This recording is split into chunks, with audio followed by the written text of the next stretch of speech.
Alrighty, welcome back. We're on episode number 12 of Divinity Original Sin, part 2, the Definitive Edition. So last episode we began exploring Fort Joy, and we met a child over here, named what? Actually, let's test this out. Waypoint travel. Fort Joy Beach, travel. Alright, so we met a child named Tam. So over here, we have Tam. Alright. And then as we came up this path here, to the right up here, we fought some Voidwoken and discovered the corpse of Magister Jalen. And then as we came up to this section right here, we ran into Sir Laura, who is trailing us. Sir Laura and Corcus. And then we found the Red Prince, but as I was off to this side looking around, we came across right here, right about this spot, we came across this black cat. And we also leveled up. So now we're going to go back here and talk to the Red Prince. Let's see what he's about. Alright, so let's give that a savey poo. Let's go ahead and examine him.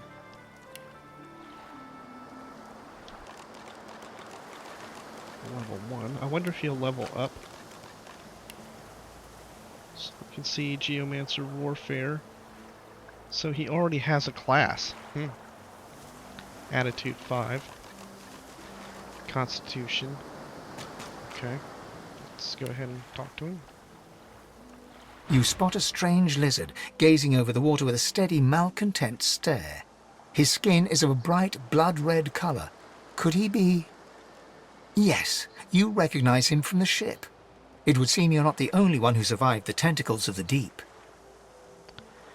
Take your leave. He's the one that took you by the jaw and sized you up like a damn horse. Say you've a bone to pick with him. Greet him heartily and say you're glad to see he survived the shipwreck.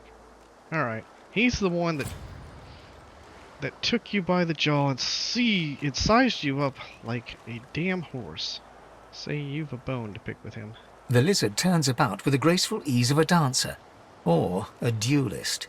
You lock eyes with his, two smouldering embers that sizzle your very soul. Yes, I imagine you do. You're made of sterner stuff than I first gave you credit for. Chances are I wouldn't have survived the shipwreck had you not returned to the aid of your fellow passengers down in that dreadful hold. You have my gratitude. Hand over heart, he salutes you with a bob of the head. More than a nod, though less than a bow. Tell him you are glad to be of help. Doesn't do to stand idly by when people are in danger. Scoff and say he owes you a bit more than gratitude. My gratitude is worth a great deal if only you'd realize it.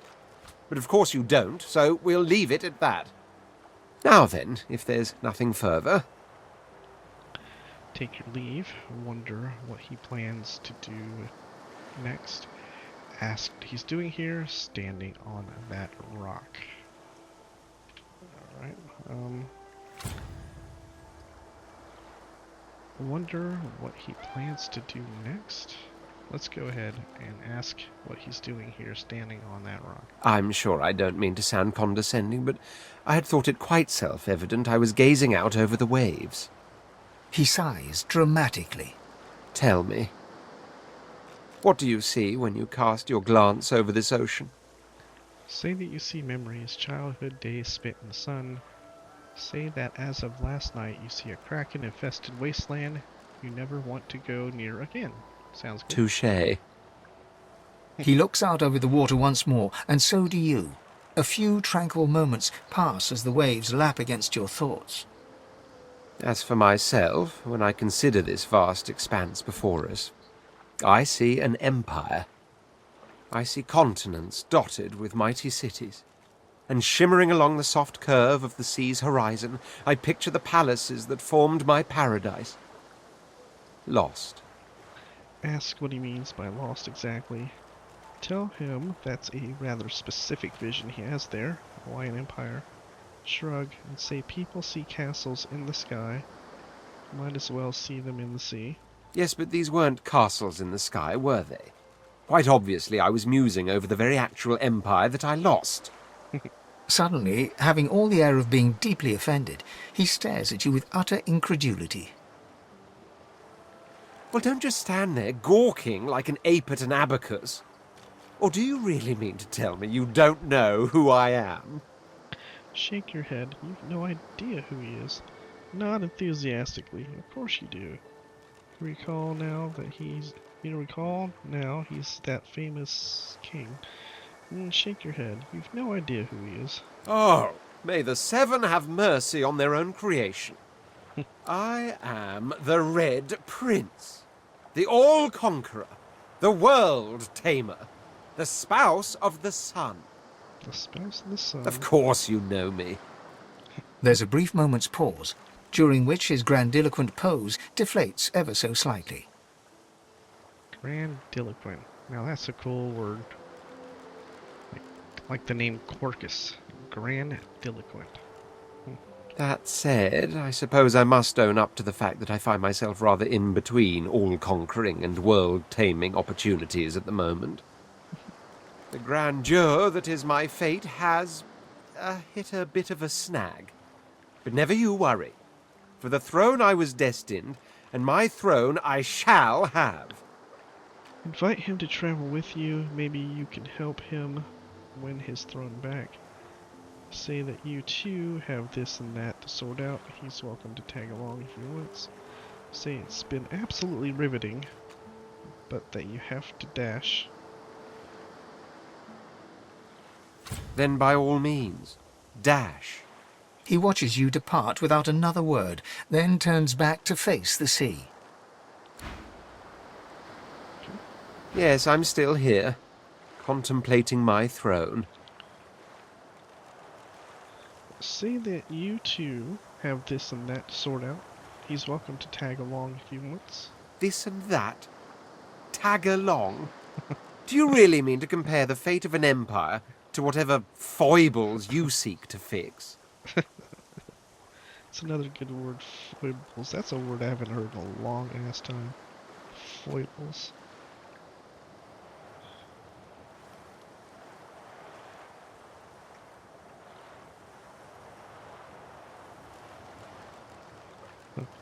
On the other hand, I really could do with a dog's body. And you've already proven to be trustworthy enough. You came back for the others on that ship, after all. Dog's body. That is an actual word. I didn't know that. It's a British word. That's why. Synonymous with laborer and worker. Okay. Well, now that makes sense. Fine, I accept.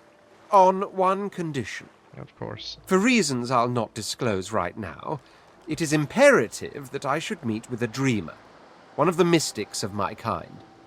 Alright. I've reason to believe one of them may be present on this island. Promise me we'll look for him, and I'll extend you the blessing of my company. Alright. Promise him. Tell him your interest, Trump is. So you can't promise him exactly, but you'll keep his request in mind. Okay? You do tend to beat around the bush, don't you? Oh well, that wishy-washy answer will have to do then. So, now that that's settled, first things first. Even if you are as versed in the art of eloquence as I am, that our swords will be doing a lot of the talking from here on out goes without saying. As a born fighter, I prefer the perfection of the blade myself. But I'm well acquainted with the secrets of magic, and yes, even subterfuge. What say you? Oh, good lord. We're gonna be able to pick his class. Shit, I didn't expect this. I thought he would have a preset class. Fuck. Well, he does have a preset pass, but it looks like we can change it. Alright, well, before we try changing it, let's see what he is. Say that a fighter sounds perfect. He should stay true to his vocation. Very well. Onwards then to victory or death. Say you've changed your mind. Wavering is a sign of weakness. So make your choice and stand by it. Say that a fighter sounds perfect. Actually, let's save that. Say that a fighter sounds perfect. He should stay true to his vocation. Very well. Onwards then to victory or death. Nod, that settles it. The Red Prince nods and gives you a smile that wavers ever so delicately between courtesy and contempt. Now, as you're aware, you'll be travelling with a prince. Proper forms of address include Your Majesty, Your Royal Highness, or if you're feeling particularly frivolous, My Lord. Me lord, huh? As your luck would have it, I seem to be fresh out of luggage, so you won't be required to carry my belongings. Well, that's good. Of course, there are other forms of protocol to bear in mind, but I'll see to it you'll pick up the rest as we go.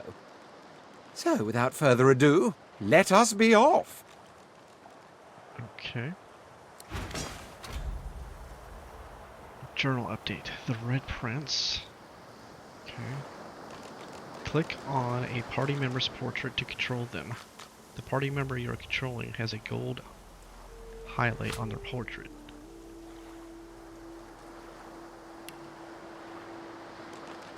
Alright, that's gonna go too fast.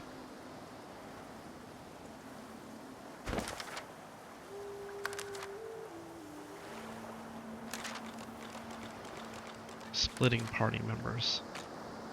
Pull your party portraits apart to enchain them. Breaking the chain stops them from following the party member they are chained to. So it said it highlights it in gold, but obviously it's a white or silver highlight. I believe in Divinity 1 it was a gold highlight, so that looks like to be a relic of that game. Someone just didn't go back and update the tooltip. Pure laziness, I guess. Alright, so that's how you do that. Kinda lags there when you do that. Alright, well let's see. What is the Red Prince? By default, Strength, Constitution. He is level 2, so it automatically leveled it up. 1 Geomancer, 2 Warfare, 2 Bartering, 1 Persuasion, and Opportunist. So that's what he is. I don't know what class that specifically was called though, from the preset. 2 Warfare and 1 Geomancer. He has a one-handed weapon, knife on a stick. Nobody can deny that a knife on a stick is better than nothing. And then he has a makeshift shield. This should protect you from stray blows and arrows. That is, if you know how to wield it. I wasn't expecting to have to make a party decision this early in the game. I really thought that they would have their own preset class. So...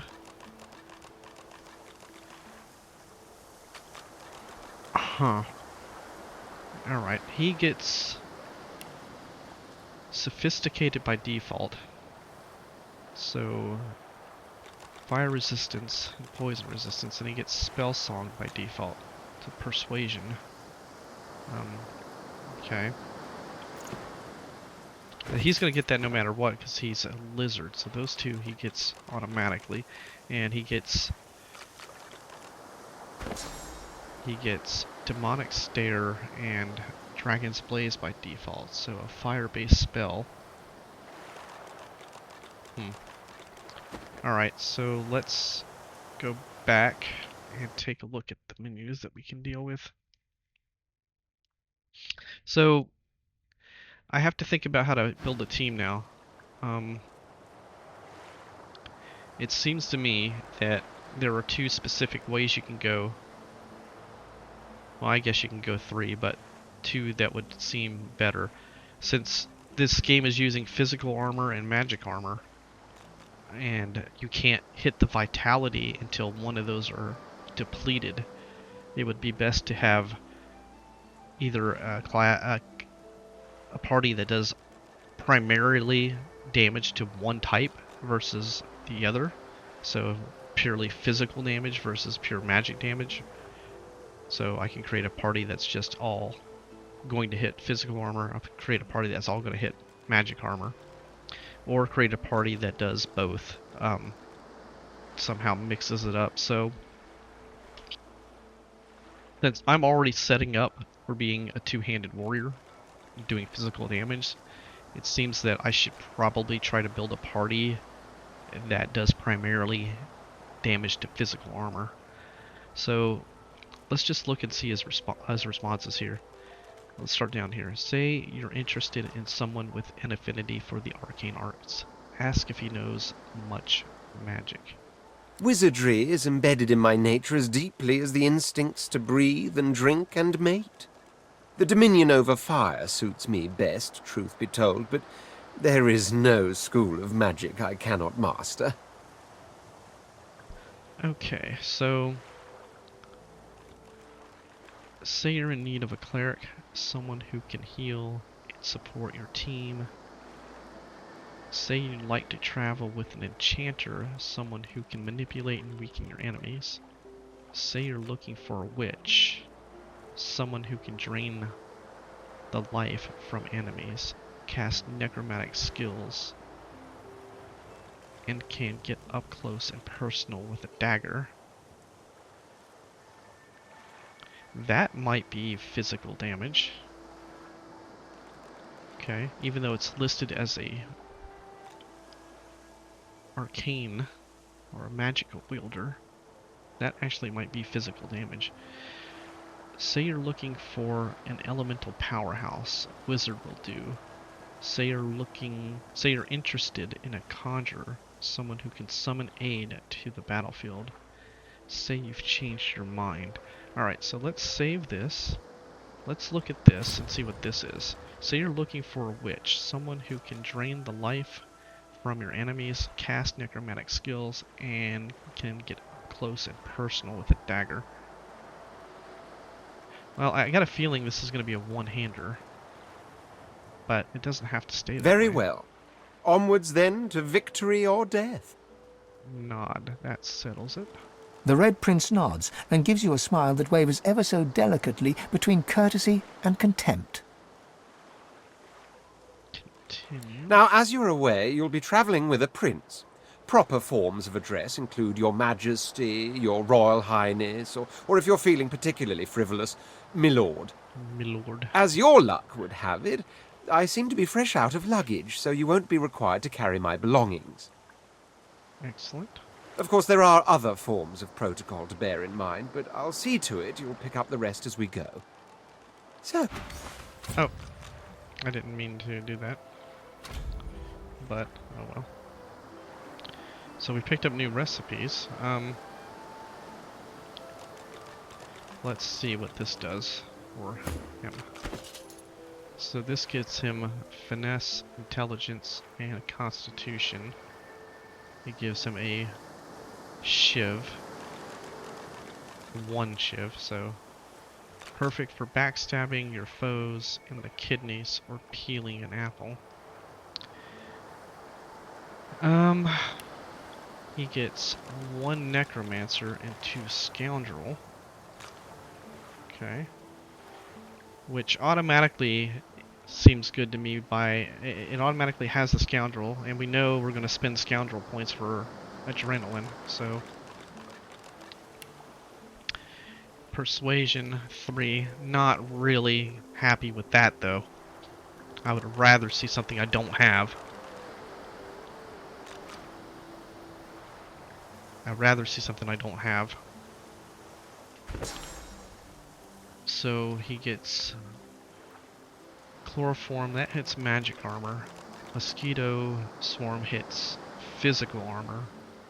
Bloated corpse, I don't know what that will hit. Okay, so it's possible. This is a possibility. Alright.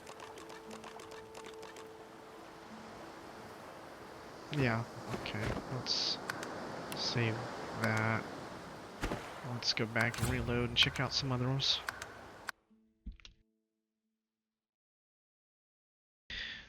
So I'm pretty sure I'm going to have a ranger no matter what.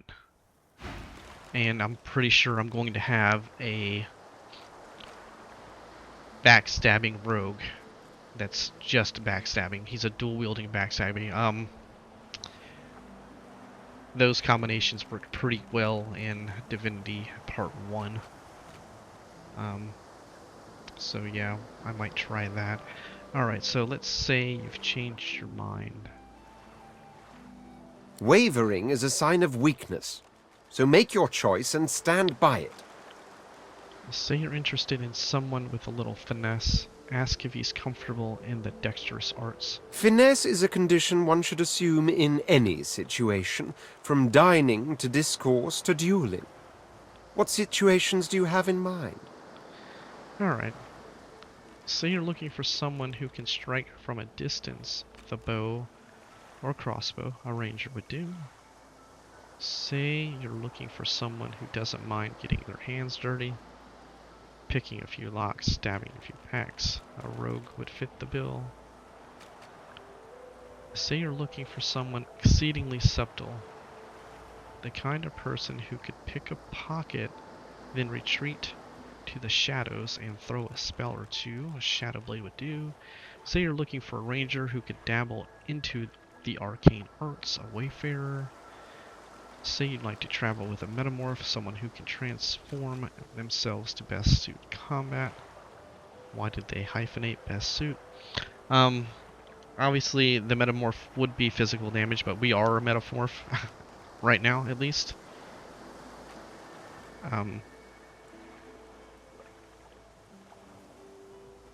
So I'm going to stay with metamorph. So we're not going to pick that up. So I don't see anything here that I want to make him into.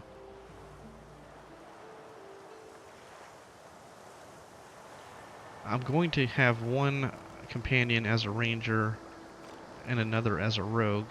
And I'm assuming there's only going to be 4.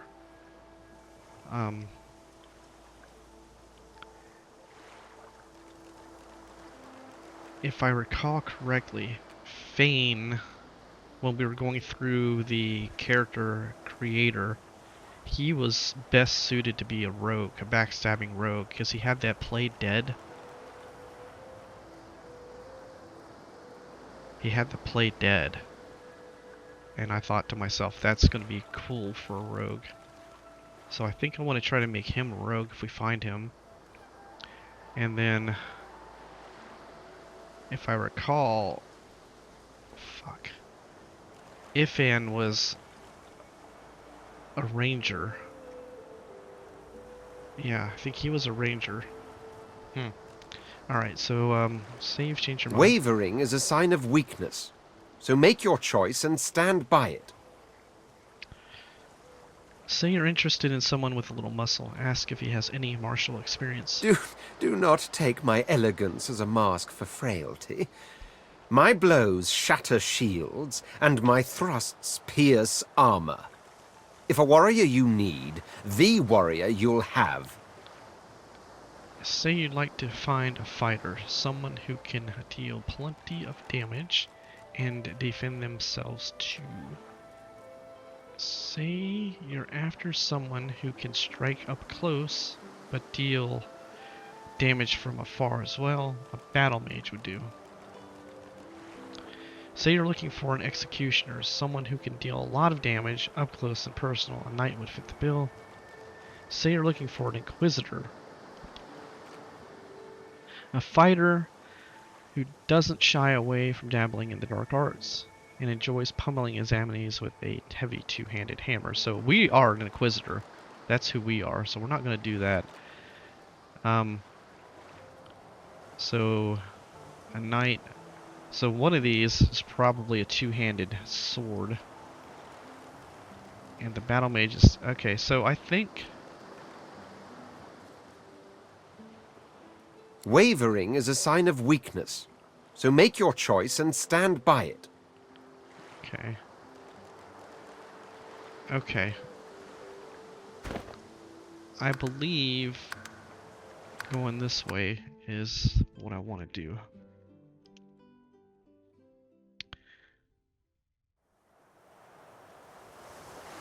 So that would make him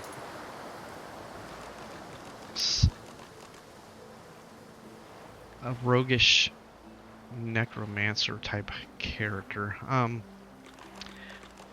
Now I could still have him backstab. And I don't see any reason not to do that.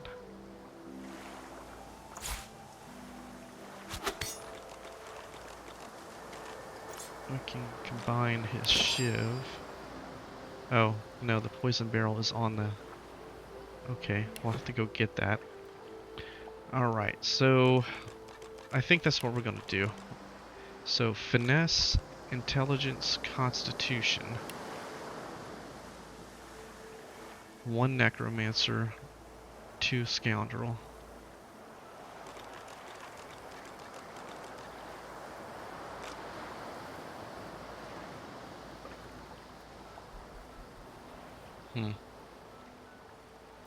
I still don't like the fact that he starts out with persuasion.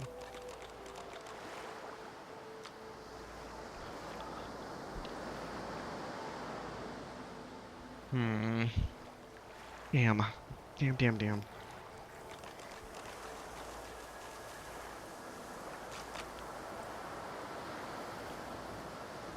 Alright, let's take a look at the battle mage. Because I'm looking here at the necromancer as like the primary part of this character here. So we picked a witch, so save, change your Wavering mind. is a sign of weakness. So make your choice and stand by it. Say you're interested in someone with a little muscle. Ask if he has any martial experience. Do not take my elegance as a mask for frailty. My blows shatter shields, and my thrusts pierce armor. If a warrior you need, the warrior you'll have. Say you're after someone who can strike up close, but deal damage from afar as well. A battle mage would do. Very well. Onwards then to victory or death. Nah, that settles The it. Red Prince nods and gives you a smile that wavers ever so delicately between courtesy and contempt. Now, as you're aware, you'll be travelling with a prince. Proper forms of address include Your Majesty, Your Royal Highness, or if you're feeling particularly frivolous, My Lord. Me lord. As your luck would have it, I seem to be fresh out of luggage, so you won't be required to carry my belongings. Of course, there are other forms of protocol to bear in mind, but I'll see to it you'll pick up the rest as we go. So, without further ado, let us be off. Okay. So get some sharp stone on the stick. Let's see what he gets here. So now he has strength, intelligence, constitution. No, they put Aerothurge in warfare. And he still gets persuasion.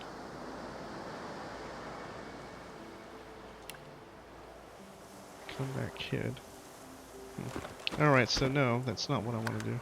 Okay, I guess this is what I want to do then. Alright.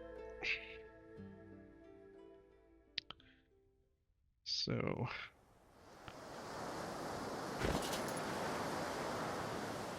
he has a threadbare gown, source collar, threadbare pants, and a shiv. I can give him a pocket knife for dual wielding. He has 1 necromancer, 2 scoundrel, 3 persuasion, and he gets leech. Leech heals you when standing in blood. Okay. Alright. let's take a look at his quest. My companions, the Red Prince. Find a kin dreamer. Exiled from the ancient empire, the taciturn Red Prince is searching for a lizard dreamer. We shall travel together. I don't know why these are green again. There wasn't any updates on those, so they shouldn't be green. Do we have any equipment that we can give him?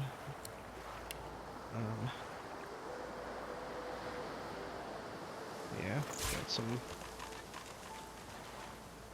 Alright, some pants. I can always make him a one-hander. And a shield. He could do that. I mean, it looks like they were set up like that. There was that that talent though. What was it called? Ambidextrous? Reduces the cost of using grenades and scrolls by 1 AP when your offhand is free. So scrolls cost, well, that costs 1, so does that make it 0 AP? I guess it should. So it would make that free. That 2. Fireball 2. So it looks like combat ones. Okay. So it's possible that he could do something like that and stay one-handed. But until that point, I guess we do that. We have a cracked sword. If he's going to be one-handed. Okay, the shiv is 4 to 5. Okay. Let's go ahead and talk to him first here. Yeah, save this. Quite right. Do seek my counsel. I highly recommend it. Okay. Ask the Red Prince what you should do next. I intend to rule an empire one day, not a tiny outcropping in the sea, lording over gulls and guppy fish. To that end, I suggest we focus on the obvious. A farewell to Fort Joy and a hello to the mainland. Of course, I'd much appreciate it if we managed to find a dreamer first. Alright. Say you're happy he survived the shipwreck you were in. As am I. A prince should die of old age or on the battlefield. Anything else could be construed as weakness of character. That said, I've the distinct feeling I wasn't meant to die today, for despite your heroics, I was still cast into the water. I sank. I drowned. But there was something in the water. A voice made of air that soothed my flooding lungs. There was sudden light, warmth, life. Laugh and play dumb. A voice? Ask if he saw a white light too. Ask if he saw a white tunnel too. Express amazement. You too heard a voice as you lay tossing in the waves. Laugh and play dumb. A voice? Ask if he saw a white tunnel too. As a matter of fact, yes. You doubt it, do you? You think it was all but a trick of the dying mind to stave off the trauma of fast-approaching oblivion? Perhaps. Mine is a skeptical approach to tall tales as well. He's a skeptic. Okay. Still, I wonder if... He hesitates. Are you a religious person? I say yes or say no. Well, he just told us he's skeptical. And here's the thing about Dragon Age. Well, I guess it could be Dragon Age 2. Now I'm thinking about it. But anyway, in Divinity 1, the way you answered questions actually had an impact on the companion's quest later on. And I didn't know that when I first did it. So you can, or at least in Divinity 1, you can lock yourself out of stuff without realizing it, just by how you answer questions. So a lot of the game is trying to figure out what each specific character wants to hear, not what you truly want to say. So you're trying to empathize with that character you're talking to. Pick the option that you think they most want to hear. So you're basically placating them in order to get on their good side and um, possibly get more information or get more positive outcome in a quest. So I don't know how detailed the companion quests are in this game, but if it's like Divinity 1, expect to have different outcomes based on how you answer questions. So he told us up here when I asked about the tunnel.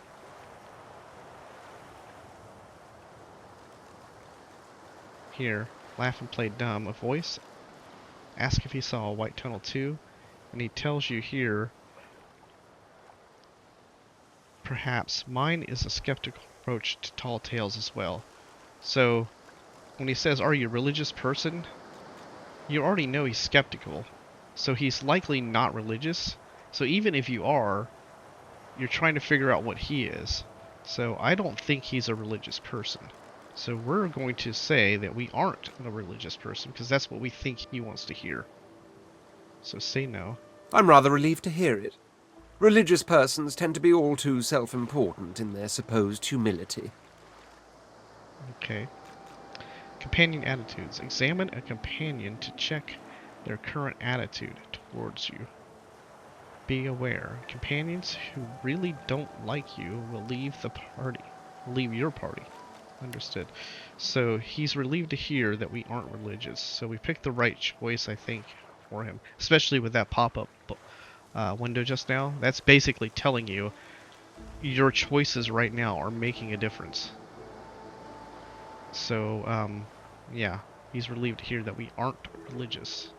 So he's not religious and he's skeptical. As for myself, I perform the ancient rites of prayer and ceremony with a kind of languid indulgence. After all, when one is revered by many as a living god oneself, public deprecation would be needlessly self-important as well, wouldn't you say? Okay. Ask the Red Prince what got him here. How is it possible for a royal to end up in Fort Joy? Ask him to tell you more about his need to find a dreamer.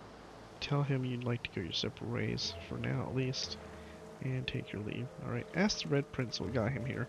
How is it possible for a royal to end up in Fort Joy? There was a small incident which prompted my many rivals to move against me.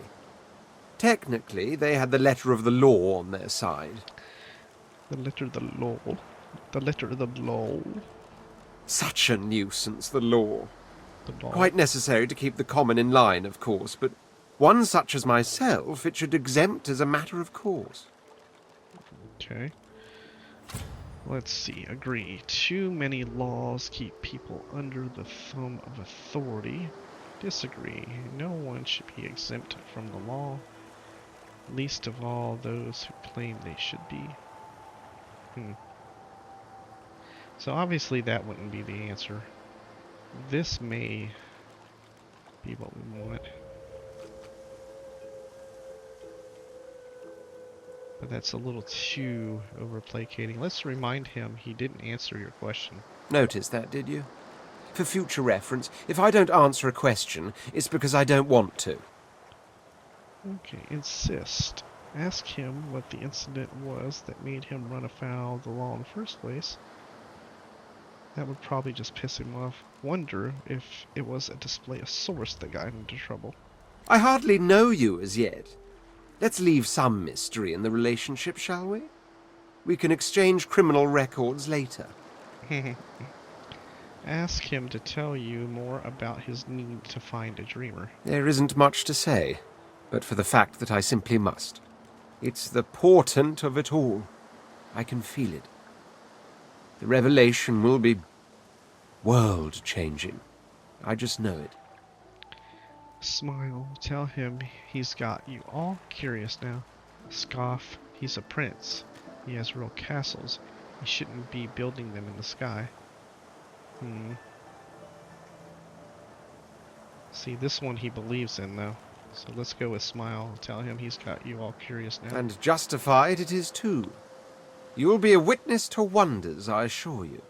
As certain as the sun, such is my conviction. I will be, then grow beyond being. Alright, let's take our leave. So what happens now if we dismiss him? Deplorable surrounding for an agreeable conversation, but go ahead.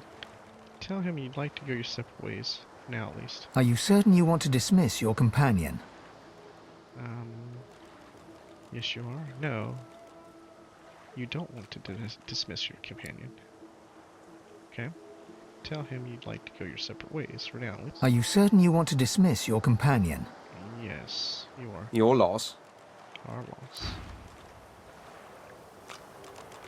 So he just goes back here. Alright. Are you ready for me to join forces? So in Divinity Part 1, when you released a companion, it went to a common area to where they all hung out. It was in an inn. The King Crab Inn in Sicil was one location. And then later on, as you advanced, they would go to the end of time. So, it appears these guys are going to go to their point of origin. Alright, are you ready for me to join forces? Agree. Welcome him to your party. Off we go, then. Alright. So that is the Red Prince. So what I want to do is come back to here. Waypoint travel, go to Fort Joy Beach. And let's have him. How much weight can he carry? How much can he carry?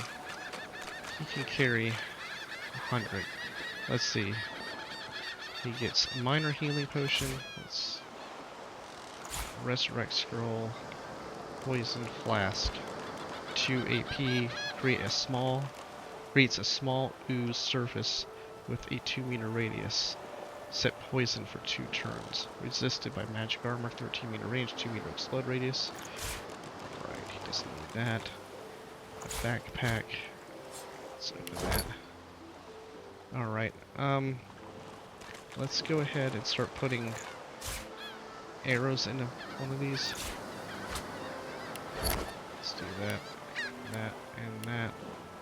Alright, let's have him pick up the ooze barrel. And he's going to keep this on him so that we can always combine weapons.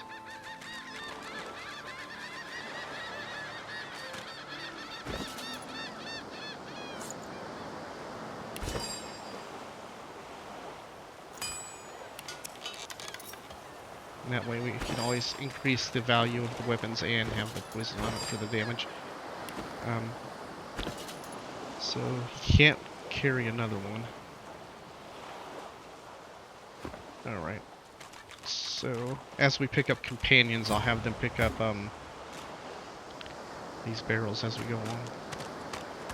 Alright, I'm curious, what happens now? So, Tam, we talked to already. You can stay out here with me if you want. You don't seem that scary. Okay. So, what happens if we talk to him? So, I'm at the terminal part of him. What happens when we talk to him with a The companion? child has a small mirror in his hands. He holds it up at angles, inspecting his eyes, his chin, the crown of his head. He spots you, and his arms snap to his sides. I'm not supposed to talk to lizards. Okay. Interesting. Alright, so this is different. So in Divinity Part 1, you had 2 main characters. All NPCs in the game only talked to the 2 main characters. If you try to talk to the NPCs with one of the companions, they would basically shoo that person away and tell them to go and get their boss, basically, is what it boiled down to. So this looks like every companion will have their own dialogue, even though I've already reached the terminal dialogue on the main character. Like, I can't go further with Tam with my main character. but the Red Prince obviously can talk to him. Alright, and it's the same start of the conversation. But now we see different tags. Alright, so... Lizard, tell him that's a pity. Lizards are famed storytellers. Red Prince, tell him he should heed what he learned.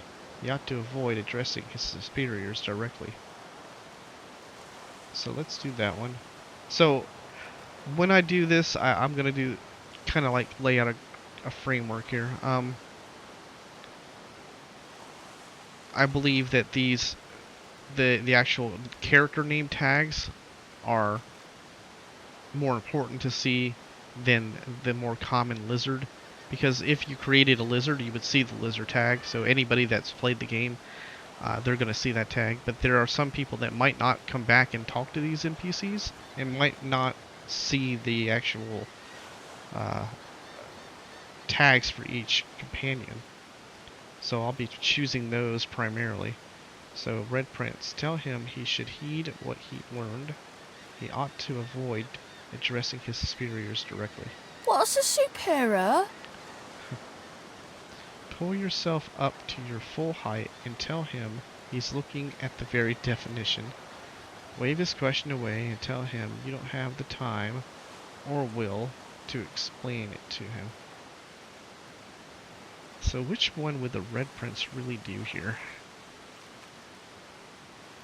I think he would pull himself, yeah. Pull yourself up to your full height and tell him he's looking at the very definition. He shrugs and continues the game with a mirror, inspecting inside his nostrils and around the back of his knees. Ask him what he's looking for. Sauce? They told me I'm a sorcerer. Okay. The child screws up his face and looks at you hard. He lifts his mirror up to his nose, closes one eye, and looks at himself again. I don't see any sauce on you or me. I guess they're wrong or crazy. Okay, so it leads to the same menu system then.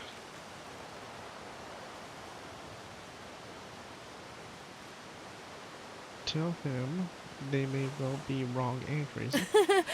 Maybe you're right. At least they don't mind where anyone goes. They know we can't leave the island, and it's a lot nicer out here than outside. Okay. So I really don't want to go through every conversation with every character. Like, go to every NPC with every character. But I really don't want to miss stuff. So, I wonder how deeply they embed those tags into conversations. Like, when you go to the choices, the nestle choices in the conversations, can you see the tag in like the third or fourth menu, or are they always going to show the tags in the first one?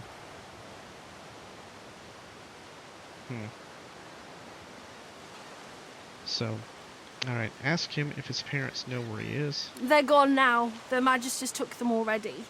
I guess now they're cured. And maybe they're waiting for me back at home. Say it isn't safe out here. Your ship was attacked by Voidwoken, not far off this shore. But you didn't die.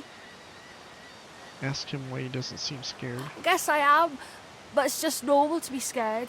Nowhere isn't scary. Say you survived the Voidwoken attack by the skin of your teeth. You should really find somewhere else. Somewhere safer to go. There isn't anywhere safer. That's what I mean. You'll see.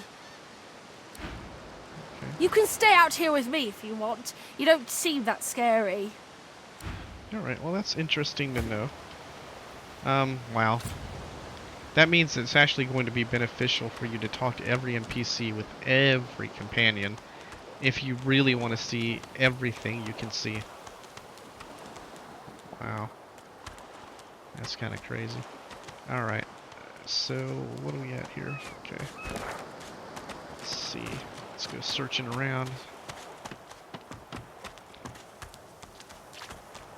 Let's go this way. This seems interesting. Oh, look at that. So we saw this on the ship. This banner here.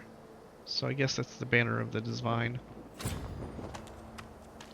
Lucius, or it's Alexander now. Who knows? Okay, so I tried climbing up on this. It didn't work though. So there's got to be another way up there.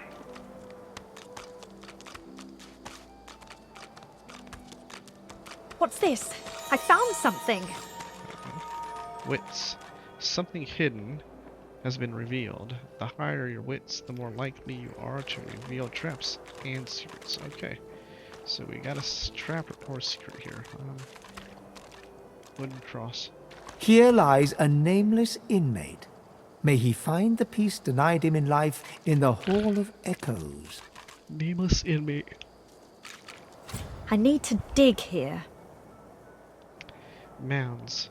The ground here appears freshly dug. If you have a shovel, or if you are a lizard, you can dig here to seek buried treasure. Well, I don't have a shovel, but conveniently I have a lizard. One must put in due effort if one is to reap the proper reward. I'm fighting. What do we got going on? Oh, what's this? You can delay your turn at the end of the round by using the delay turn button. Alright, finally one I can read. Got off the hand. Alright. Freshly buried corpse with some physical armor. Alright, so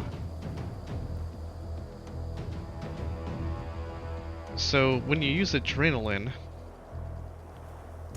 you gain 2 action points immediately. But if you did that now, you would cap your action points at 6. And then you couldn't use Flesh Sacrifice. Well, you could use it, you just wouldn't get the AP out of it. So you can't use Adrenaline first, you have to use Flesh Sacrifice first. And then use something else. So, is this resisted by physical armor? It is. So we need to get through his physical armor first. So, he's undead, he probably heals. Probably heals with poison. So if we hit with all in, yeah, he's poisoned. And then we hit adrenaline, so we just got rid of his shield. But it doesn't look like it was worth using. Well, I mean, maybe it was. Okay. I think we just healed him back. Alright, but his armor's gone, so now I can just get him. And then I can go with the hole. And then I can go ahead and crush him. Now, interesting. He can't attack. So even though he probably only has claws, the tentacle last stopped him from attacking with those. That's kind of weird. You wouldn't think that would work that way. And it said he was bleeding. Alright. So, we need to mess around with the hotbars here. What do we have? A raised bloated corpse. Okay. Shields up. Demonic stare, that can go over here. Shields up can go over here. We have Dragon's Blaze, a Mosquito Swarm, Chloroform. Okay. So these are the attacks. That's the primary attack. Okay. So getting burning. Okay, so Chloroform says set sleeping status for 1 turn if it's through the magic armor. He never had magic armor. So it looks like we could just put him to sleep. It only takes 1 chloroform. Huh? He has 3 AP? How many AP do I have? 2? 1. How many do I have left? I have 3 left. Alright, so I can do mosquitoes. And then I can get him with chloroform. Now he's sleeping. And then I can go up here and just whack him. Alright. 100 XP. Okay, that's enough of that. Alright. And what's cool is he can use his breath to get rid of poison. So I can just zap. Oh, what the hell? Somehow, oh, that's right. It's locked. Lock that. Get rid of poison with his breath. Man, this is going to be a good combo. Alright, we took a little damage, so let's hit rested. Alright. And we have a freshly buried corpse. Which apparently we can't loot. There we go. Never mind, doesn't matter. And yeah, nothing on him. Alright, so we got some XP though. Alright, well, that was a good combination.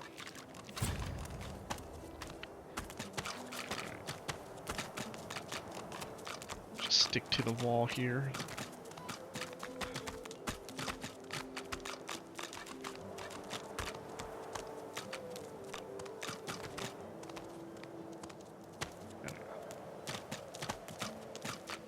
World secrets. Keep an eye out for secret passages. Rivellon is full of hidden levers, pressure plates, and mysterious hatches. Try walking through the hanging vines. Okay. So those hanging vines there. Okay. What's that? Fane's up there. Okay. Let's save that. Let's take a look over here for a minute. I don't want to go too far that way. I want to kind of go back towards the middle of I've the... spotted something. Okay. So let's get our trusty lizard ready. I am not opposed to manual labor if circumstances require. Alright. We picked up a dusty pouch. Alright, pick that thing up. And what do we have here? Dusty pouch. A simple canvas pouch used for holding small trinkets, coins, or herbs. Daring bow. A unique weapon. Alright. 2 AP. It's a bow. 5 to 7 physical damage. And it has +1 finesse. This simple and down-to-earth bow looks like nothing special at first glance, but closer attention reveals the delicate handcrafted grooves and charms etched into its surface. Whoever owned this bow surely loved it dearly. Alright, and then we have leather armor. Chest armor, 5 physical armor, 3 magic armor, pliant protection that bends and bolsters in equal measure, and some gold, right? So a unique bow, huh? Alright, and then we can... So let's take this, remove that, and put arrows in this pouch instead. Okay. Go up here, let's see this.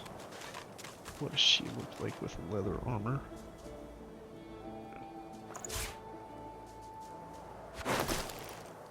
Not nearly as good. It's pretty ugly. It's pretty ugly.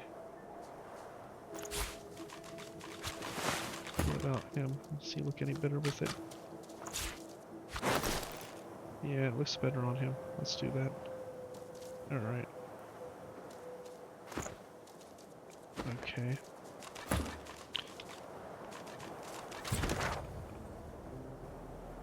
Alright, well, we're close to the end of this episode. Let's head down here and look around. We'll mess with Fane on the next episode. I saw a yarrow flower pop up somewhere. There it is.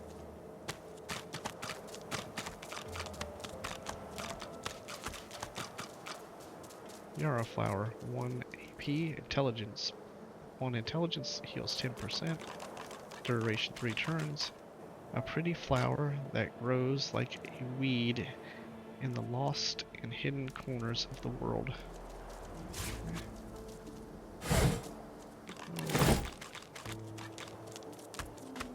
Where are we going? Oh, that's that pathway. That was the camp we saw. Okay.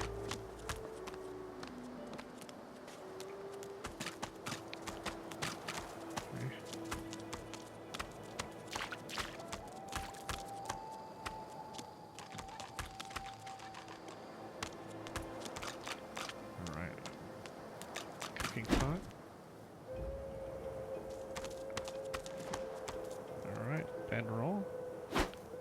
Another bedroll. Let's do that.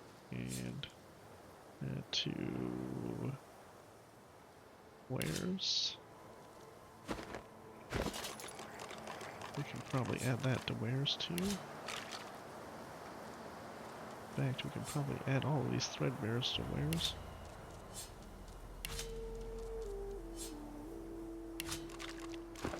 Alright. Skull. For a skull this small, it still oozes sadness and magical potential. Oh, so recipes.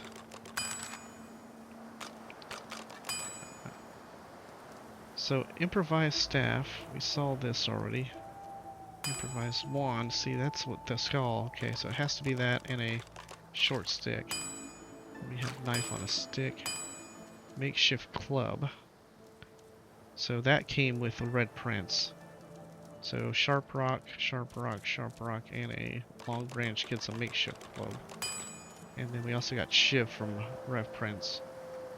Lost scraps and a sharp piece of metal. Okay. Potato. Oh, well there's a shovel. 2 AP, used to start digging on the spot. Who knows what you might find. Okay, need that. Yep, shovels. You found a shovel. If you find a suspicious looking mound, you may be able to dig up something. You may be able to dig something up. Okay. Alright. We're gonna end this episode here. Next episode, we're gonna play around with this, and then go and talk to Fane. Alright, later guys.